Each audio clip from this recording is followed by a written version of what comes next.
Thank you very much.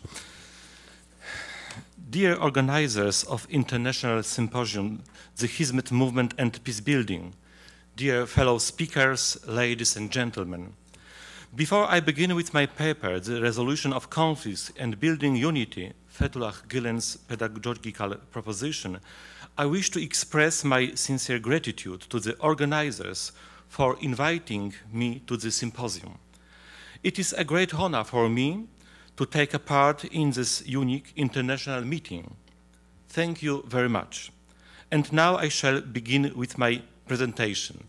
Only a few words. I don't speak English in Poland every day, but very soon I will start to speak because my son who lives in America, in Canada, and his wife, they have a small child who is 1 week old, and they speak to them in English language. And so today I start to improve my English, not to tell to you, but also to my grandson, my first grandson, who I will visit the day after tomorrow.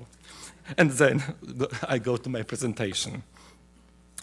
Contemporary world has a multicultural and multi-religious character. People representing various cultures and religions live not only in national capitals and metropolitan areas, but also in smaller cities and towns. Also, people of different cultures and religions live in our families. And I told you about my family, yes. The 20th century saw the accumulation of unforgiveness, intolerance, anti-dialogue, countless conflicts, both local and global, and the undermining of the foundation of the unity of humanity and the loss of healthy concepts of upbringing. The destroyed dictionary of basic terms and concepts is a bitter fruit of such anti-human visions of life. Every area, including the one we live in, has its visionaries. They are not confined to the sociological boundaries of specific religions, cultures, or worldviews. They follow the principles of humanism and the common good in the name of love, which is unconditional affirmation of otherness. It is not exaggeration to say that Fethullah Gülen is not only a representative of Islam, but also serves the entire humankind. Gülen's honorable title, Hoca Efendi, master teacher, identifies him as a religious scholar and teacher whose knowledge and wisdom have been widely recognized.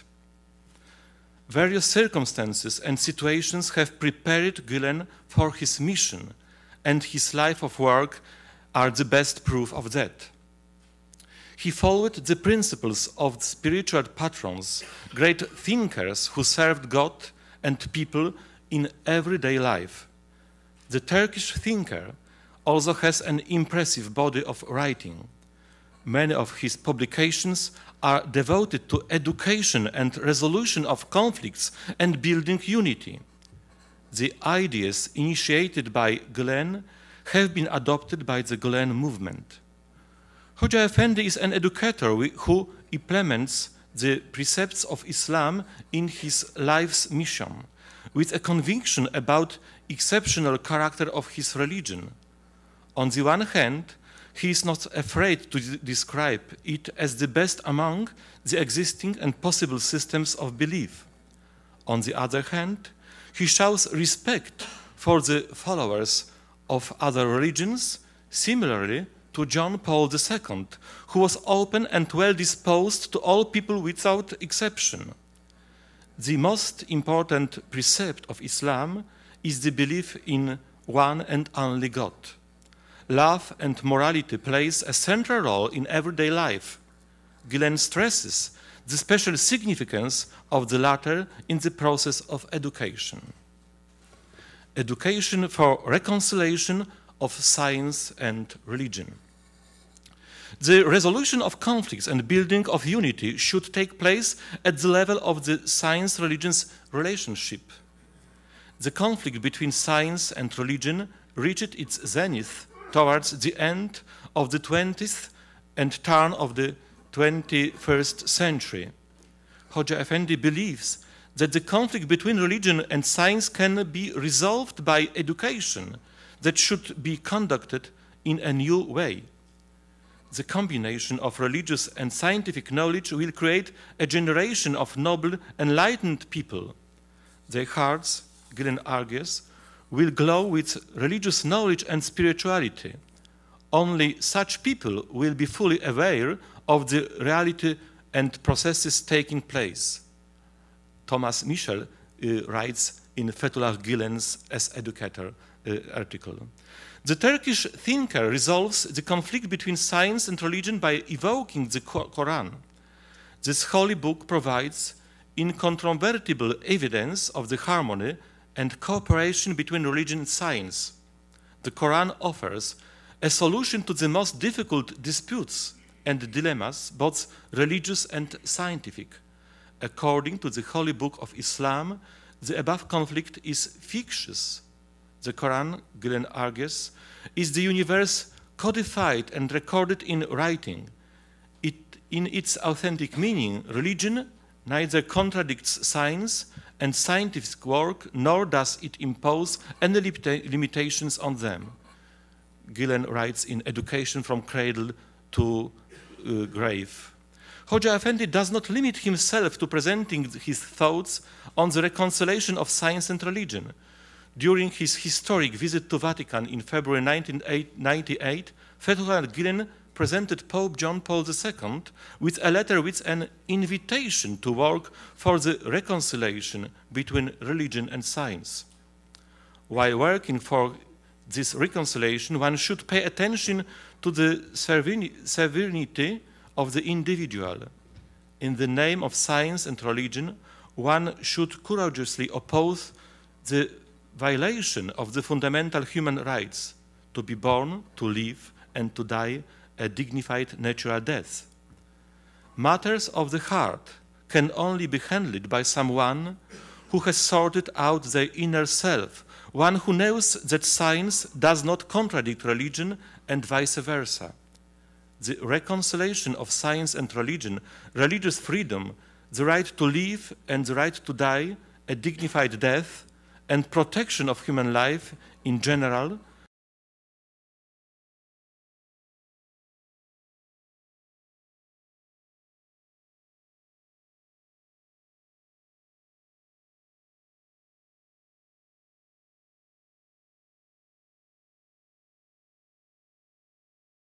at the Parliament of World Religions, which convened in December 1999 in Cape Town, South Africa. In this document, Gillen argues that there is no alternative to dialogue. People of various nationalities living in various political systems share a lot of common values, more than they could expect. No boundaries, including political borders, may restrict the idea and pragmatism of dialogue. The context, time and circumstances in which this document was presented by Gillen were very special. Cape Town is located near the Cape of Good Hope, where, for many decades, the people of South Africa experienced the drama of racial segregation. The period of apartheid led to a deep division of society into white and colored people, the masters and the slaves. Another consequence was the persecuted people questioned some religious truths, including the belief in divine providence and divine justice. Dialogue, in its various forms and manifestations, is the surest means of solving conflicts and building unity. Without dialogue, the world condemns itself to annihilation. Dialogue is not just a declaration. It requires responsibility from the parties that participate in it. Gillen proposes dialogue based on solid foundations, deep faith in God, abidance by the Islamic creed, openness to the world and its challenges, and deeds that follow God's will. Education, preparing for dialogue, is aimed at the intellectual and spiritual renewal of Muslims as well as people of other religions and world views. Without this renewal, Any changes in life of society will be a mere illusion. Gilen's conviction about the necessity of dialogue between people of various religions has surely been strengthened by his spiritual master, Jalaluddin Rumi. This is how Gilen summarized his ideas about dialogue. Rumi said, "Like a compass, I have one foot in the center and the other in 72 kingdoms." It means all nations. And he drew a large circle encompassing all monotheistic religions. Assuming that the days of raw power will end, he added, "Victory over the civilized people will be attained through persuasion." Thus, he indicated that dialogue, persuasion, and discussion based on proofs are of fundamental importance to those of us who want to serve religion. Hoxha Effendi knows full well that the dialogue is the only effective remedy to violence. Of course, it is difficult to change the world view of a terrorist whose one and only imperative is to kill some people, as to paralyze and terrorize everyone, particularly politicians. However, talking about dialogue with children, the young generation in its formative years, can make a huge difference. Pedagogical miracles are not spectacular achievements that would fill everyone with awe. They are a religious manifestation seeking the well-being and happiness of men. This is what Gilen aims at when he draws up the Islamic educational project, whose main component is the affirmation of dialogue meeting the demands of the 21st century. Forgiveness and tolerance. In Gilen's educational vision of solving conflict and building unity, a key role is played by forgiveness, tolerance, and openness. Muslims praise and worship the merciful God. Faith in Allah, who shows merciful love and takes pity on humanity, presupposes faith in forgiveness.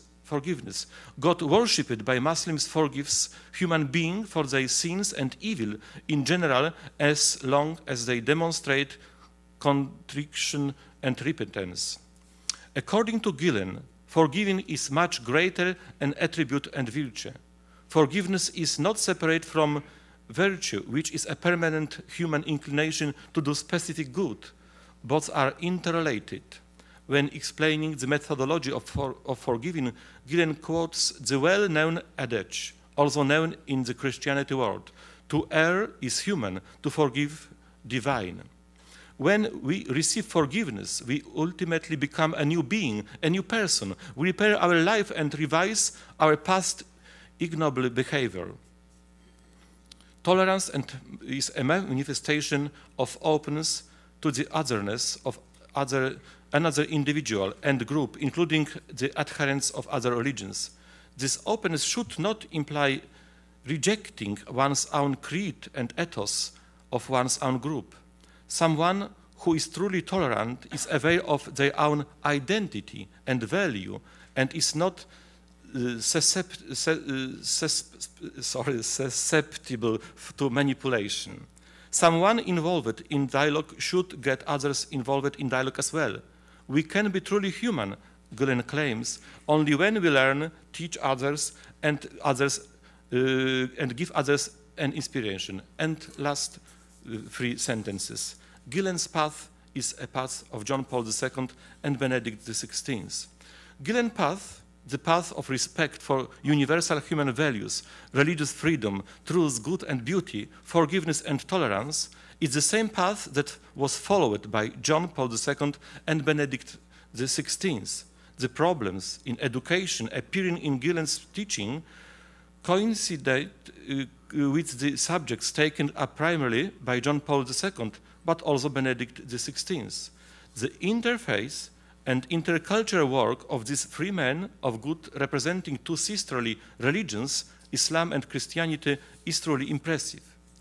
There is no doubt that Gilen, John Paul II, and Benedict XVI followed the same path of respect for every individual and the entire humanity. Finally, it should be noted that they persons have brought together the holy books of their religions, that is the Quran and the Bible, for the adherents of these religions, the Muslims and Christians, as well as all people of good will living here and now.